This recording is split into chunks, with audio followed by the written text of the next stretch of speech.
Isa sa ilalim na sa COMELEC control ang munisipalidad sa Maguindanao del Norte kasunod ng pananambang sa election officer sa lugar. May posibilidad kayang palawigin ito sa buong probinsya? Narito ang agenda report ng ating Mojo, Ivy Reyes.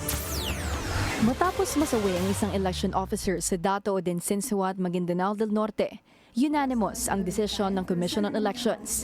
Isa ilalim na ang munisipalidad sa COMELEC control. Yung pagdedeklara ng buong probinsya ng Northern Maguindanao at this point, negative po yan. Hindi na po natin malalagay sa COMELEC control ang buong probinsya. Unfair sa mga munisipyo na wala namang kaguluhan. Pero hindi pa raw final ang desisyon ng Anbang. Gusto namin po pag nilabas yung resolusyon, nakalagay po doon ano ang specific na gagawin ng COMELEC. Kami ba ang may control sa disposisyon ng pondo ng munisipyo or city hall? Kami ba ang may disposisyon sa pagbabago ng mga chief of police o mga iba pang kapulisan doon sa area? Kami ba ang pwede maglipat ng mga tauhan ng municipal government or city government?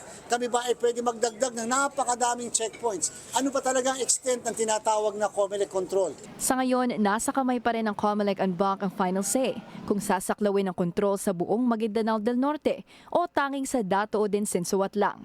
Makasaysayan ang magiging desisyon ng Anbang. Ito kasi ang unang pagkakataon na magkakaroon ng COMELEC ng resolution para tukuyin kung ano ba talaga ang ibig sabihin kapag diniklarang under COMELEC control ang isang lugar. Sabay sa pag-finalize ng desisyon sa COMELEC control sa area, tuloy pa rin ang investigasyon sa pagpatay sa election officer sa Dato Odensinsuat. Para sa agenda, Ivy Reyes, Billionaire News Channel.